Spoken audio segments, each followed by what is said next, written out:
Ito yung wag nyo gagawin guys kapag natuklap yung inyong phone LCD.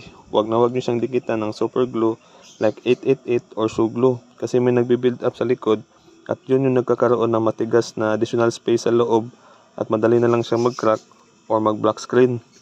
So ito ang pinaka-the best yung gawin kapag natuklap siya. Lalagyan nyo muna siya ng scotch tape sa gilid or talian nyo siya ng rubber band at ilapit nyo siya sa mas malapit ninyo na technician. Kasi mura lang naman magpa-redeceive kaysa mag-crack, mag-hairline or mag-black screen yung inyong LCD. So kagaya nito, nagpa-repair si ma'am sa akin ng charging board set ang ipapalit ko kasi maluwag na at hindi ako nag-i-install ng port lang kasi mas madali pa rin siyang matuklap. So ang gagawin natin dito is i-free natin yung kanyang cleaning sa kanyang power button, yung kanyang front lens sa harap kasi medyo mag-alikabok na.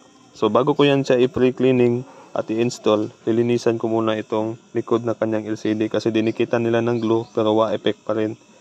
So meron din tayong warranty dito at free additional minor repairs, cleaning, kagaya nitong button at saka padikit ulit ng LCD at saka itong cleaning sa front cam. Hindi din ako gumagamit ng rubber band dito or scotch tape sa pagdikit ng LCD. Press po ang ginagamit ko dito.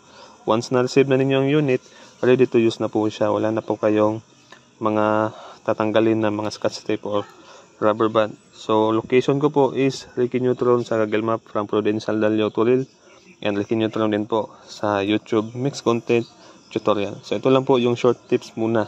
Basta yun lang po muna ang gagawin ninyo pag natuklap. I-tape nyo muna ang gilid at i-re-adhesive ninyo sa kakilala nyo na or mas malapit na technician.